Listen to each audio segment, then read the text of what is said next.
Myself, Mr. Jadhav sir. I welcome all of you in our Shanti Niketan online classes. Friends, if you haven't subscribed our YouTube channel, please subscribe it. Friends, in this today's video, we are going to learn the English grammar chapter topic, which is called not only but also. Not only but also, it's called in Marathi फक्त हेच नाही तर ते सुद्धा. म्हणजेच एखाद्या वाक्यामध्ये दोन गोष्टी दाखवायच्या असतील आणि त्या समान दर्जाच्या दाखवायच्या असतील तर त्यावेळेस या नॉट ओनली बट ऑल्सोचा वापर केला जातो. And also not only but also is a coordinating conjunction. It is a coordinating conjunction means हे एक समन्वयी उभयान्वयी अव्यय म्हणून ओळखलं जातं. It is coordinating conjunction and it is used to make compound sentence from two simple sentences. Here it is used to form compound sentence of two simple sentence. म्हणजेच दोन केवळ वाक्याचा वापर करून दोन केवळ वाक्याचा एक संयुक्त वाक्य तयार करण्यासाठी या नॉट ओनली बट ऑल्सोचा वापर केला जातो. Now we are going to learn how to use not only but also in a sentence, in a sentence or in two sentence. एक किंवा दोन वाक्यामध्ये नॉट ओनली बट ऑल्सोचा वापर कसा करायचा हे आपण पाहणार आहोत. तुम्हाला परीक्षेमध्ये असं वाक्य दिलं जातं. For example, Dhoni is a cricketer, he is a TC also. Now there is the instruction in to the bracket. Bracket मध्ये सूचना दिली जाते. यूज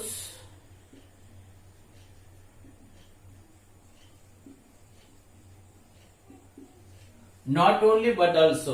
म्हणजेच या वाक्यामध्ये आपल्याला not only but also use करायचा आहे. So for that there are some rules.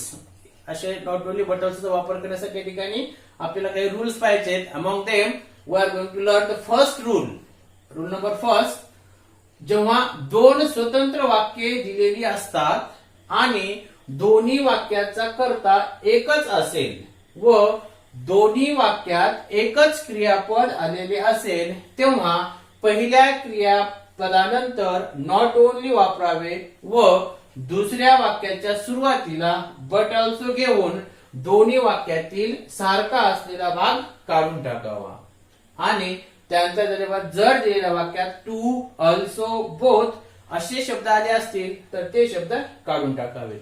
म्हणजे पहा, जर दोन स्वतंत्र वाक्य दिले असेल वेगवेगळी, दोन्ही वाक्याचा कर्ता पाहिजे, दोन्ही वाक्याचा कर्ता एकच असेल व दोन्ही वाक्यात एकच क्रियापद आलेला असेल, म्हणजे दोन वाक्य वेगवेगळे आहेत पण त्या वाक्यातील सब्जेक्ट आणि त्या वाक्यातील वर्ब बोथ आर सेम, हे दोन्ही सारखेच असतील तर पहिल्या वाक्यातील कर्ता घेतला, कर्त्यानंतर क्रियापद घेतलं आणि म्हणून म्हणले पहा, पहिल्या वाक्यातील क्रियापदानंतर काय घ्यायचे आपल्याला, नॉट ओनली घ्यायचे. म्हणजे पहिल्या वाक्यातील सब्जेक्ट, त्यानंतर वर्ब आणि वर्ब नंतर नॉट ओनली घ्यायचे. त्यानंतर पहिल्या वाक्यातील राहिलेला भाग घ्यायचा आणि त्यानंतर दुसऱ्या वाक्य आपल्याला घेण्याच्या अगोदर त्या वाक्याच्या सुरुवातीलाच बट ऑल्सो घेऊन दोन्ही वाक्यातील जो समान असलेला भाग आहे पहिल्या आणि दुसऱ्या वाक्याचा तो काढून टाकायचा आहे आणि राहिलेला भाग त्या बट ऑल्सो नंतर घ्यायचा आहे. म्हणून त्यानंतर जर दिलेल्या वाक्यात टू, ऑल्सो किंवा बोथ असे शब्द आले असतील तर ते काढून टाकायचे. आता आपल्याला हे वाक्य पाहूया प्रत्यक्ष. Dhoni is a cricketer, he is also, he is a TC also. म्हणजे धोनी हा क्रिकेटरही आहे आणि त्यानंतर दुसऱ्या वाक्याचा अर्थ होतो तो टीसी तिकीट कलेक्टर सुद्धा आहे. मग आता याचा वापर नॉट ओनली बट ऑल्सो वापरता हे दोन वेगवेगळे सिंपल सेंटेन्स आहेत दोन्हीही. या दोन्ही वाक्याचा आपल्याला कंपाऊंड सेंटेन्स करण्यासाठी सुद्धा नॉट ओनली बट ऑल्सोचा वापर केला जातो. मग आता या दोन वाक्यामध्ये नॉट ओनली बट ऑल्सो वापरायचंय आणि वाक्य एकत्र करायचंय तर त्यासाठी सांगितलेल्या दोन्ही वाक्यातील कर्ता सेम आहे. या वाक्यातील Dhoni it is a subject ended sentence, ही इट इज सब्जेक्ट आणि धोनी आणि ही म्हणजे हा ही हे सर्वनाम त्या दोन्हीसाठी वापरलेलं आहे. म्हणजे दोन्ही वाक्यातील कर्ता एकच आहे आणि त्यानंतर क्रियापद पहा, इथं ई झालेलं आहे आणि इथे ई झालेलं आहे. दोन्ही वाक्यातील क्रियापद सारखेच आहेत. म्हणजे कर्ता सारखा आहे आणि क्रियापद सारखे असेल तर मग पहिल्या वाक्याच्या क्रियापदानंतर नॉट ओनली घ्यायचे आपल्याला. म्हणजे पहिल्या वाक्याच्या क्रियापदापर्यंत भाग जसा तसा घ्यायचा. धोनी इज क्रियापदानंतर नॉट ओनली घ्यायचे. त्यानंतर पहिल्या वाक्यातील राहिलेला भाग, Dhoni is not only a cricketer, आणि त्यानंतर दुसऱ्या वाक्य घेण्याच्या अगोदर सुरुवातीलाच बट ऑल्सो घ्यायचंय, आणि दोन्ही वाक्यात सारखा असलेला भाग, आता या वाक्यात धोनी इज आणि ही इज हे सारखे असलेले भाग आहेत, म्हणून या दुसऱ्या वाक्यातील जो सारखा असलेला भाग आहे तो काढून टाकायचा, तो घ्यायचा नाही. आणि राहिलेला भाग कोणता आहे, अ टी सी.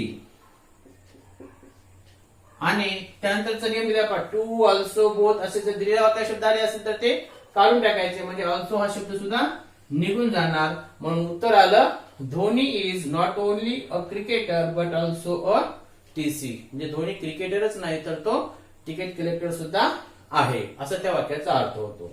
म्हणजे या दोन वाक्याचं इथं एक वाक्य केलंय, म्हणजे याला कंपाऊंड सेंटेन्स असंही म्हणलं जातं. त्यानंतर दुसरं वाक्य पहा, they were tired of war, they were tired of victories too. या दोन वाक्य दिलेले आहेत आणि दोन्ही वाक्यातील कर्ता आणि क्रियापद सारखेच आहेत. पहा, they were tired of, they were tired of, एवढा भाग सारखाच आहे. म्हणजेच त्या नंतरचा भाग आपल्याला नॉट ओनली बट ऑल्सो ने जोडायचा. पहा, म्हणजे पहिल्या वाक्यातील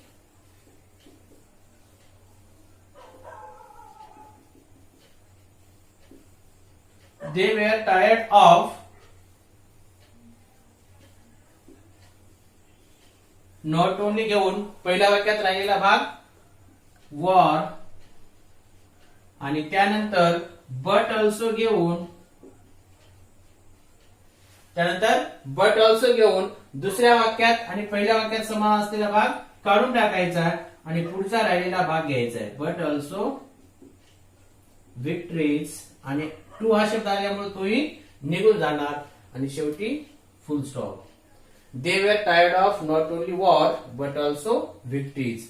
ते युद्धालाच टायर्ड ऑफ मीन्स कंटाळून जाणे, ते युद्धालाच कंटाळून गेले नव्हते तर विजयाला सुद्धा कंटाळून गेले होते. म्हणून अशा पद्धतीनं एखादे दोन वेगवेगळे वाक्य दिले असतील तर त्याच्यामध्ये नॉट ओनली बट ऑल्सो कसा वापरायचा हे आपण ह्या रूल्स मध्ये पाहिलेलं आहे.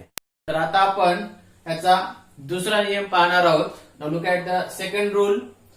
जेव्हा दोन स्वतंत्र वाक्यात क्रियापदे वेगवेगळी असतील व दोन्ही वाक्याचा कर्ता एकच असेल तर पहिल्या वाक्याच्या क्रियापदाच्या अगोदर नॉट ओनली वापरावे व पहिले वाक्य संपताच दुसऱ्या वाक्यातील कर्ता काढून त्यानंतर म्हणजे त्या क्रियापदाच्या अगोदर बट ऑल्सो वापरावे. आता पहिलं वाक्य दिले पहा, the prince tended his plants, he also labored over his task. In that sentence, there is the subject at the first sentence, the prince, and in the second sentence, he. So, he is a pronoun and it is used for prince. he हे सर्वनाम आहे आणि हे कुणासाठी वापरलेलं आहे, prince साठी. म्हणजे दोन्ही वाक्यातील कर्ता एकच आहे, but there are different verbs, परंतु क्रियापदे मात्र वेगवेगळे आहेत. In that sentence verb tended and in that sentence labored. So verbs are different. म्हणून क्रियापदे ही वेगवेगळी आहेत. म्हणून सांगितले नियम पहा, दोन्ही वाक्यातील कर्ते सारखे असतील पण क्रियापदे वेगवेगळी असतील तर पहिल्या वाक्याच्या क्रियापदाच्या अगोदर काय घ्यायचे, नॉट ओनली. म्हणजे त्या वाक्यातील कर्ता घेऊन नॉट ओनली घ्यायचं.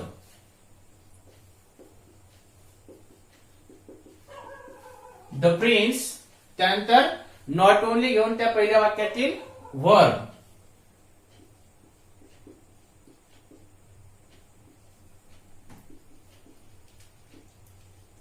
The prince not only tended, त्यानंतर पहिलं वाक्य पूर्ण करायचंय, हिज प्लांट्स. देन पहिल्या वाक्यातील कर्ता आणि इथं ऑल्सो हा शब्द आलेला आहे म्हणजे तोही निघून जाणार, म्हणून वाक्यातील कर्ता काढून टाकायचा आहे. त्या कर्त्याच्या जागी काय घ्यायचं, but also. The prince not only tended his plant but also दुसऱ्या वाक्यातील राहिलेला भाग.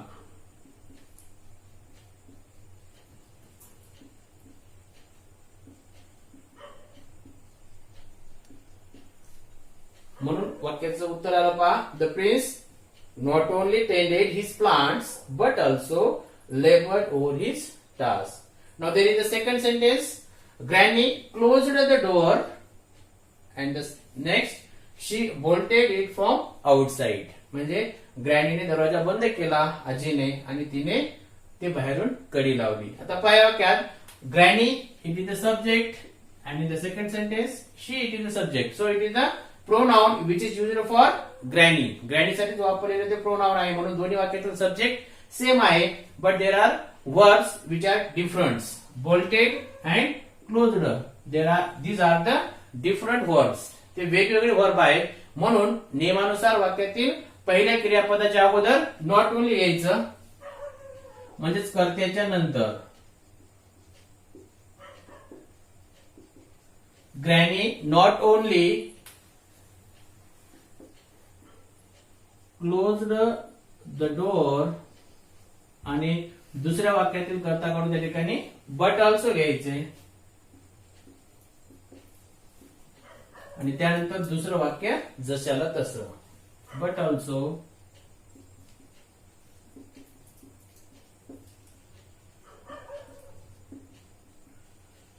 Bolted it from outside. अशा पद्धतीने आपण दुसरे वाक्य पाहिलं.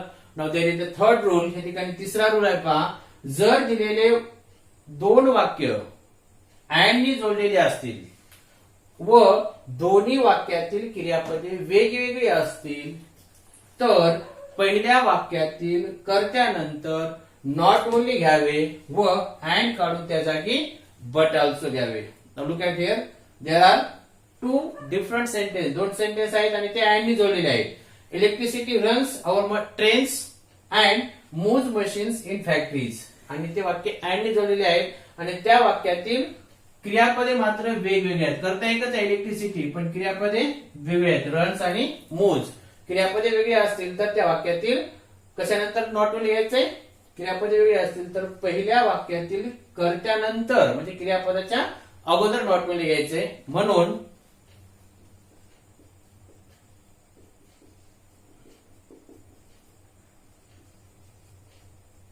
इलेक्ट्रिसिटी त्यानंतर नॉट ओनली, इलेक्ट्रिसिटी नंतर नॉट ओनली, त्यानंतर पहिलं वाक्य रन्स अवर ट्रेन्स आणि अँड काढून त्या ठिकाणी बट ऑल्सो वापरायचे. But also moves machines in factory.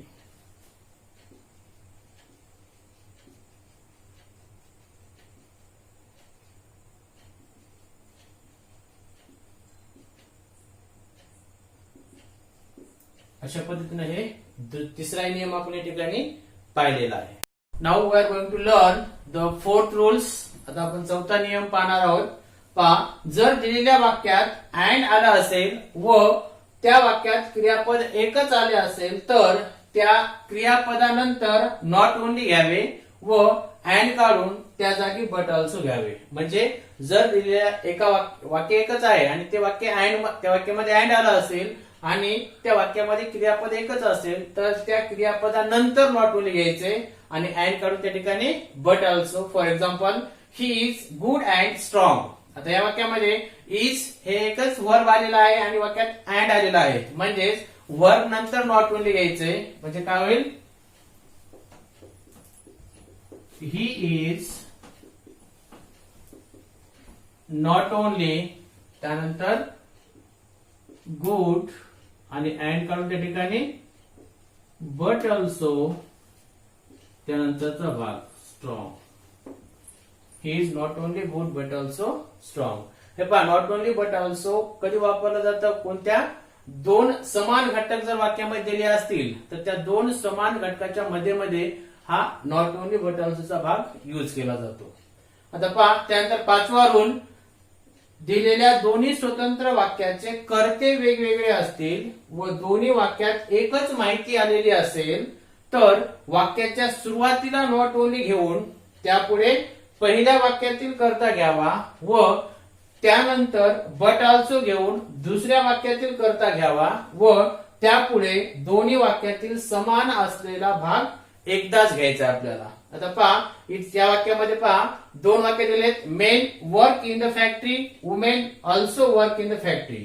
म्हणजे या दोन्ही वाक्यामध्ये फक्त सब्जेक्ट वेगवेगळे आहेत, वुमेन अँड मेन. सब्जेक्ट वेगळे आहेत आणि बाकी संपूर्ण भाग वेगवेगळा सेम आहे पहा. Work in the factory, work in the factory.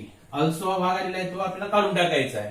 म्हणजेच वाक्यातील कर्ते वेगवेगळे आहेत पण मधातली संपूर्ण माहिती सेम असेल तर वाक्याची सुरुवातच नॉट ओनली ने करायची.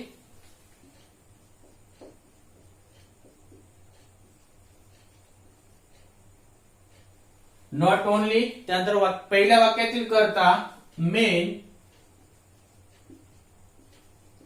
आणि त्यानंतर बट ऑल्सो घेऊन, पहिल्या वाक्यातील कर्ता घेतला त्यानंतर बट ऑल्सो घेऊन दुसऱ्या वाक्यातील कर्ता घ्यायचा वुमेन आणि त्यानंतर दोन्ही वाक्यातील सेम असलेला भाग work in the factory.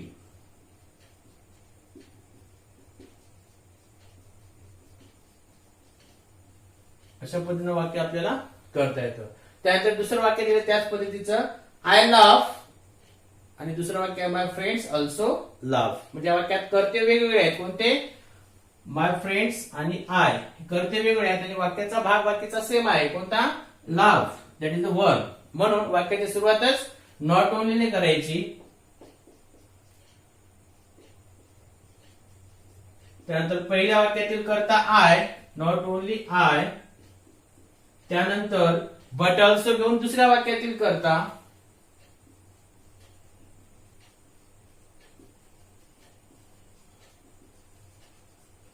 My friends आणि ऑल्सो हा भाग आलेला तो काढून टाकायचा आहे आणि सारखा असलेला भाग आता कोणता आहे?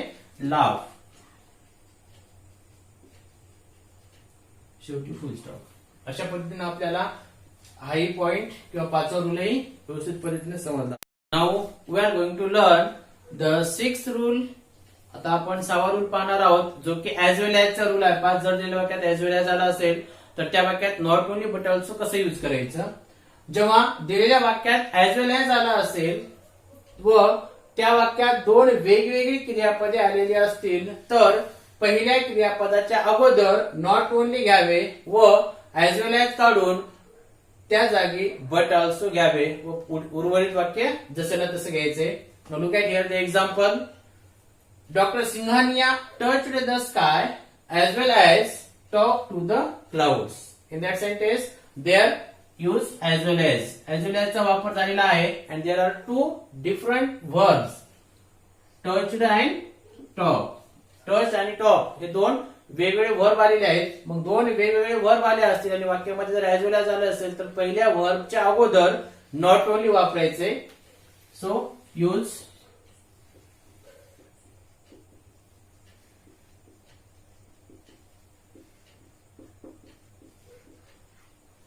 डॉक्टर सिंघानिया नॉट ओनली त्यानंतर पहिलं वर्ब टच द स्काय आणि त्यानंतर ऍज वेल ऍज काढून त्या ठिकाणी बट ऑल्सो घ्यायचे. बट ऑल्सो आणि त्यानंतर राहिलेला दुसरा वर्ब आणि वाक्याचा भाग टॉक टू द क्लाउड.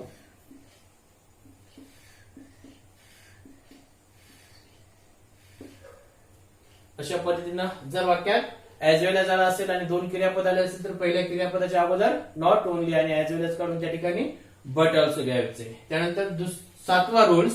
जेव्हा दिलेल्या वाक्यात ऍज वेल ऍज आलेले असेल व एकच क्रियापद आलेलं असेल तर त्या क्रियापदानंतर नॉट ओनली घ्यावे व ऍज वेल ऍज च्या जागी बट ऑल्सो घ्यावे.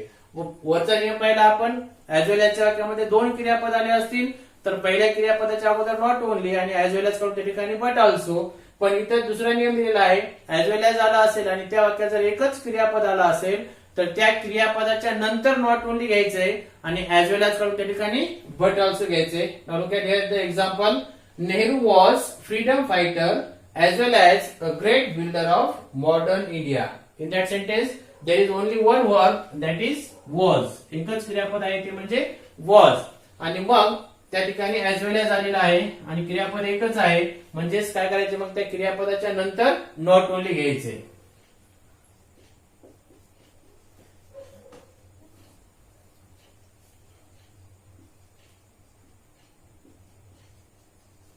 नेहरू वॉज नॉट ओनली त्यानंतर ऍज वेल ऍज च्या अगोदरचा भाग जसा तसा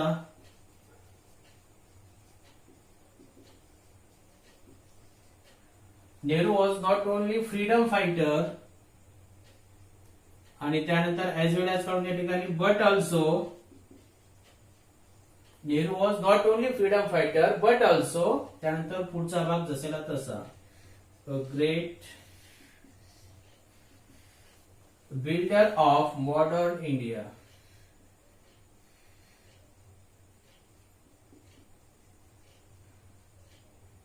अशा पद्धतीने आपण जर दिलेल्या वाक्यात ऍज वेल ऍज आला असेल तर त्या ठिकाणी नॉट ओनली बट ऑल्सो कसं वापरायचं हे सुद्धा पाहिलेलं आहे. अशा पद्धतीनं एखाद्या वाक्यामध्ये नॉट ओनली बट ऑल्सो कसं युज करायचं त्याचे कम्प्लीट पूर्ण रूल्स नुसार आपण वाक्य कशी करायचे किंवा त्या वाक्यामध्ये नॉट ओनली बट ऑल्सो कसं ऍड करायचं हे पाहिलेलं आहे. तर विद्यार्थी मित्रांनो, मी तुम्हाला पुन्हा एकदा विनंती करतो की तुम्हाला जर हा व्हिडिओ आवडला असेल तर नक्कीच लाईक, कॉमेंट आणि शेअर करायला विसरू नका. त्याबरोबरच आपल्या YouTube चॅनलला सबस्क्राईब करायला सुद्धा विसरू नका.